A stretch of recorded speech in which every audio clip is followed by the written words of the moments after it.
Welcome back. This is Mr. Bowlby. We are in the CKLA fourth grade Domain 2 reader. This is chapter 9, A Changing World.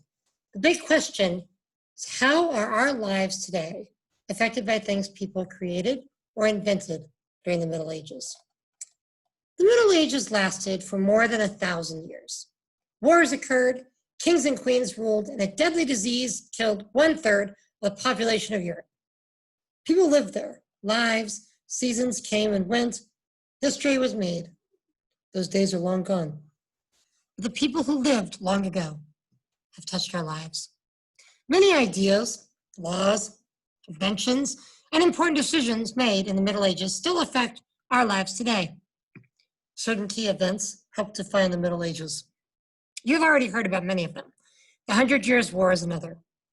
This war began when one man claimed to be the true king of another land. This time it was the English king, Edward III, the great-grandson of King John. He claimed to be the rightful king of France. The 100 Years' War was not one war, but rather a series of military encounters that began in 1337 and ended in 1453. Between the battles and sieges were truces and negotiations and periods of peace.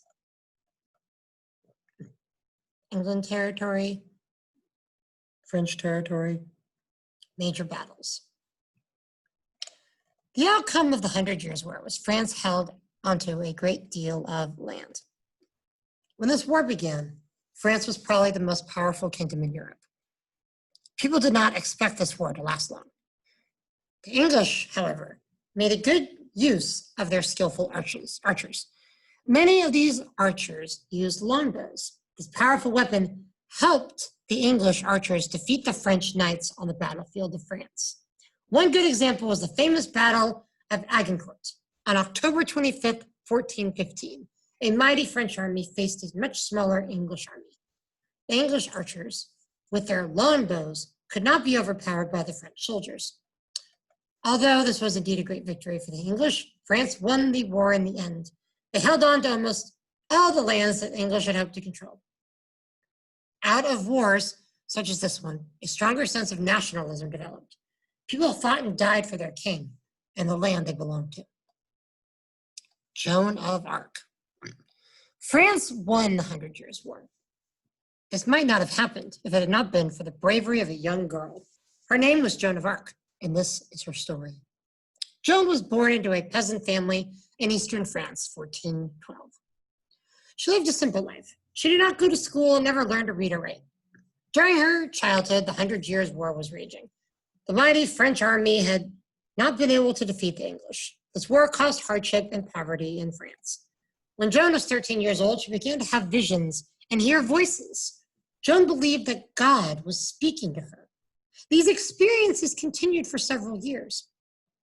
When Joan was 17 years old, the English burned her village of Dormery. Joan heard the voices again. This time she believed that God was telling her to lead the soldiers of France to victory against the English. Joan traveled to a nearby town where she told the governor of the town that she had a message for the Dauphin. The Dauphin was the next in line to the French throne. Incredibly, the governor agreed to allow Joan to speak to the Dauphin. Joan convinced the Dauphin to give her a sword, a horse, and some soldiers. She was able to free the town of Orleans from English control and helped to ensure that the Dauphin was crowned King Charles VII. But in another battle, Joan was captured by the English. She was accused of being a heretic and was found guilty in a trial. As a punishment, she was put to death. The Black Death. Some historians have concluded that traders who had been trading in the Middle East brought the plague to Europe. This first outbreak in the 600s was the most terrible of all. It was estimated that at least 1/3 of the population of Europe died during this outbreak. The plague existed throughout much of Europe, but it arrived in England in 1348.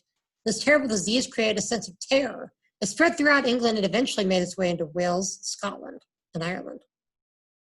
Carried by infected fleas that lived on rodents, it spread quickly through the dirty towns and cities. It affected every level of society. Nobles as well as serfs were struck down by this terrible disease.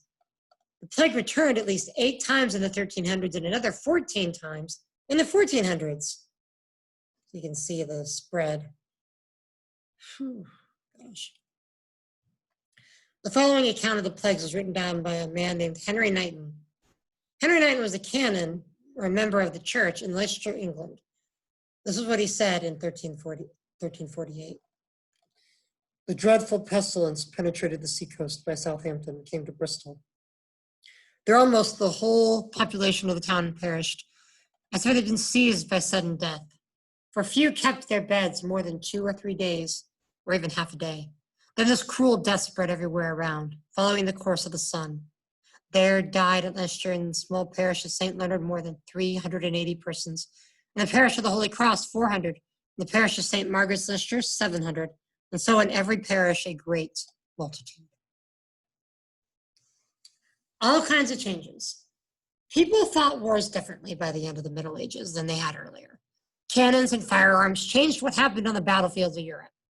Skilled archers and mounted knights were no match for such devastating weapons. The machinery of war was changing and becoming even more deadly. Another significant occurrence in the Middle Ages was the growth of towns and cities. This development transformed European society as more and more people moved from the countryside to seek employment elsewhere. The lord's role changed. Over time, townspeople were no longer subject to his authority. The ties of feudalism began to unravel. In addition, exploration and trade opened people's eyes to other places, ideas, and cultures. The invention of the compass, a navigational tool called an astrolabe, enabled sailors to embark on even more daring voyages.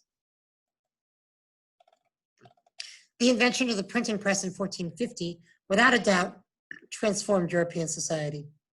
The ability to produce books, pamphlets, and newspapers helped spread knowledge and new ideas. Books, once a luxury, gradually became more affordable. The desire and need to know how to read and write grew among different social groups.